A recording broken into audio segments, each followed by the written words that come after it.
Hola amigos, buenas tardes. Desde Ginebra les transmite Juan Gasparini. Nos vamos a referir hoy a lo que se llama en el Sistema de Protección de Derechos Humanos en la ONU el examen periódico universal. Cada uno de los 193 estados que constituyen la ONU tienen la obligación de presentarse una vez cada 5 años a este tipo de examen.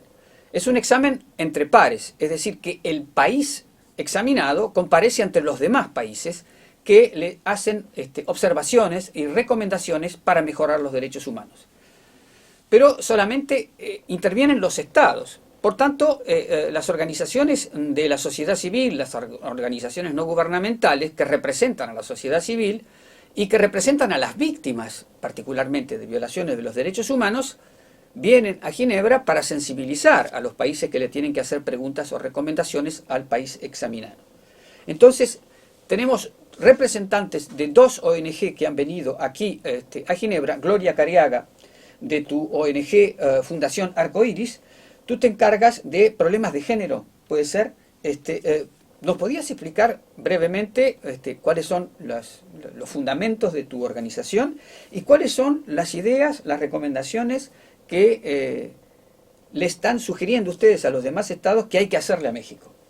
Bueno, mira, nosotros, la Fundación Arcoiris, trabaja en favor de los derechos de las personas que son discriminadas por su orientación sexual, por su identidad o expresión de género.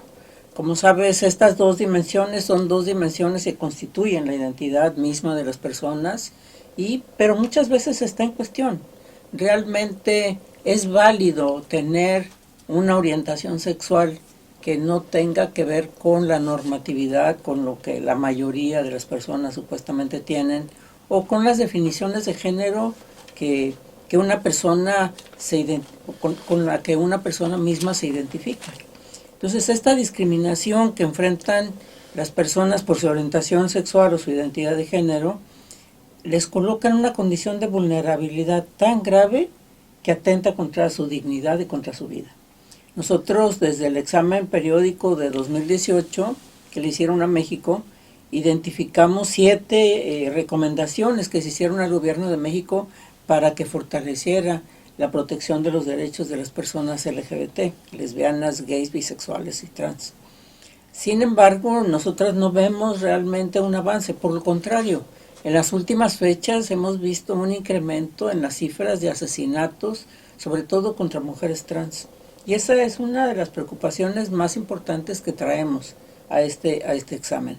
Es decir, México ha sido calificado como el segundo país en el mundo en crímenes de odio, sin embargo, contra personas LGBT. Sin embargo, pareciera que el gobierno no le preocupa esa posición y no desarrolla acciones realmente para acabar con ello, ¿no?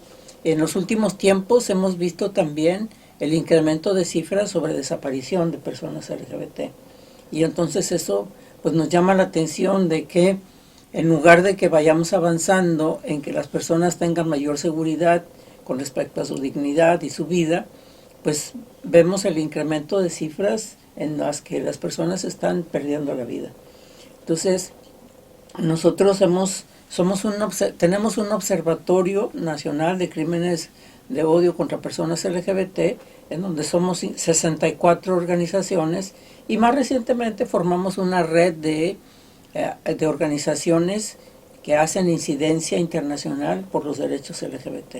Entonces, 4 de esas organizaciones estamos acá y elaboramos un informe entre toda la red, estas 2 redes del observatorio y de incidencia, para presentar cuál es la situación que las personas LGBT están enfrentando en el país. No solamente con respecto a la violencia, debido principalmente a una fragilidad en el sistema jurídico que tenemos en el país, sino también por la falta de política pública que cambie el panorama de la vida de las personas LGBT y que el gobierno empiece a desarrollar política pública que realmente garantice la educación, la salud, la vivienda, el trabajo, los derechos básicos que las personas tenemos para nuestro desarrollo.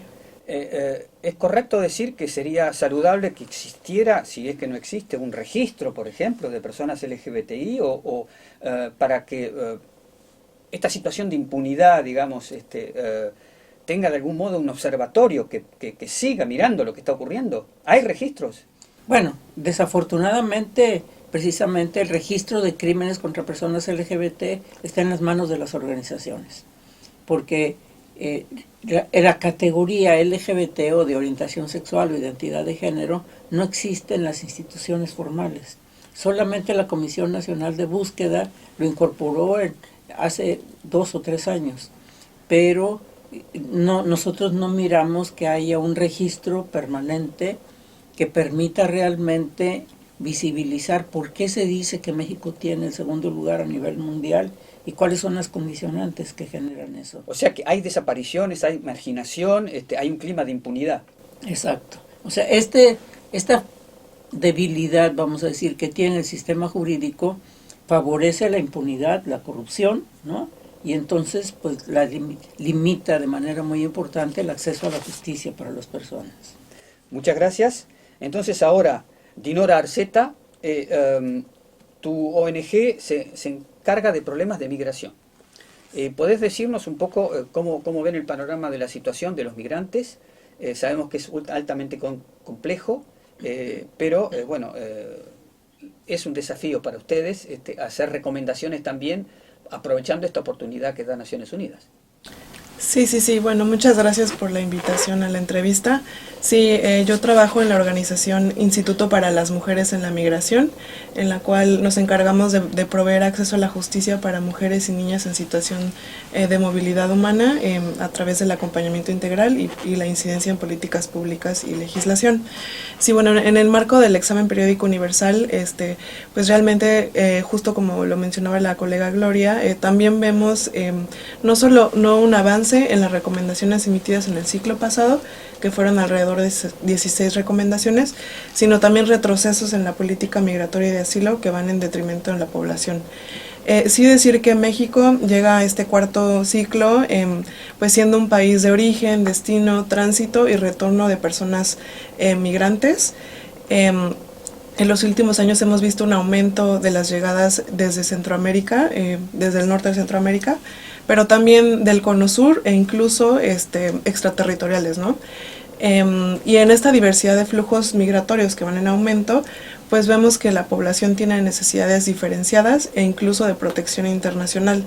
Desafortunadamente, el abordaje que tiene el gobierno actual pues para atender a la población que llega ha sido pues pues implementar una perspectiva de seguridad nacional en la política migratoria a través de la contención con el uso de la fuerza, la intrusión de las Fuerzas Armadas en el tratamiento de las personas migrantes y también una perspectiva de criminalización.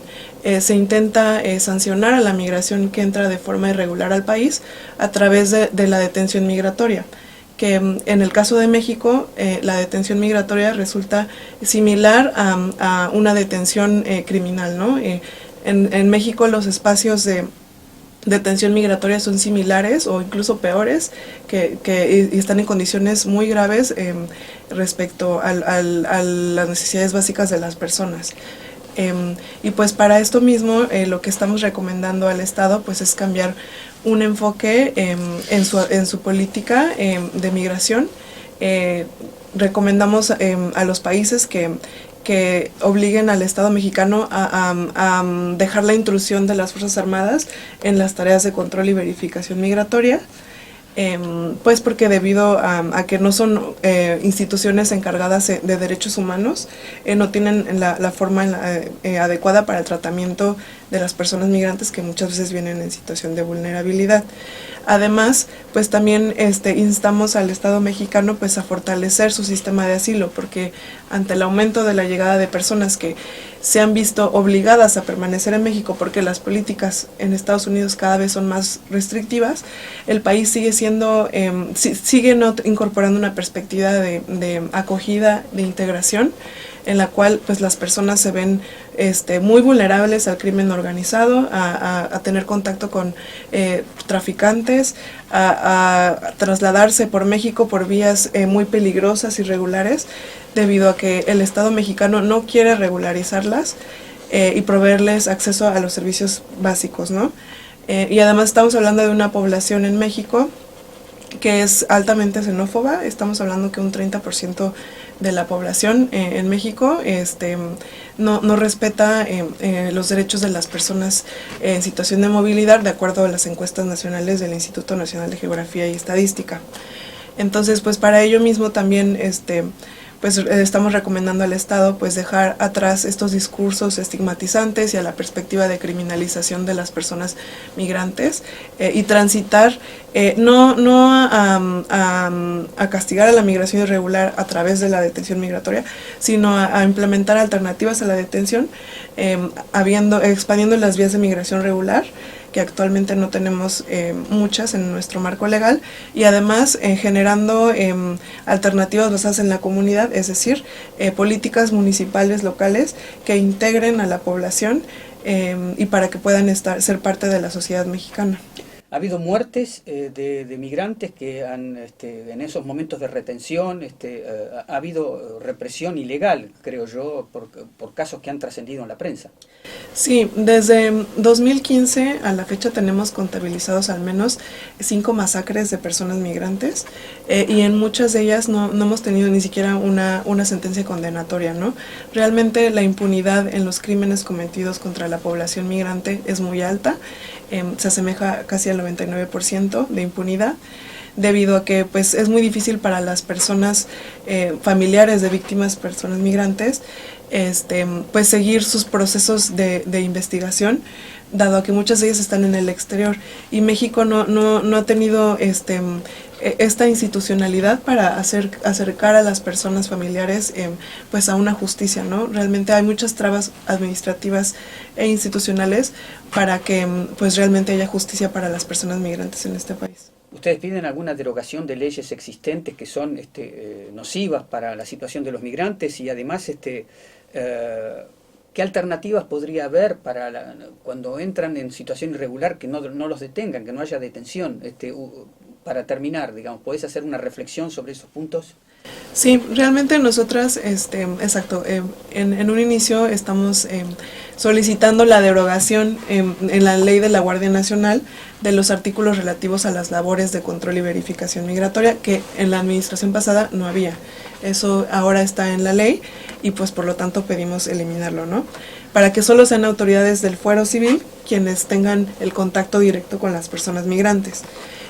Y sí, respecto a de qué forma atender a la migración, de qué forma gestionar la movilidad humana, pues nosotros estamos proponiendo pues que se expidan más documentos migratorios a las personas, sobre todo haciendo un análisis diferenciado de las necesidades que tienen las personas, fortaleciendo el sistema de asilo, porque la mayoría de las personas que vienen a México, muchas vienen debido a salieron de su país por un temor fundado, es decir, son sujetas de protección internacional y tal vez requiera la condición de refugiado. Sin embargo, en México, debido a que el sistema está muy frágil, no hay la capacidad institucional, las resoluciones de asilo y para acceso a la regularización migratoria no se hacen en tiempo y forma, se hacen con mucha discrecionalidad, arbitrariedad, dejando a las personas pues a manos del crimen organizado y con otras vulnerabilidades. Dinora Arceto, muchas gracias. Desde Ginebra les transmitió Juan Gasparini.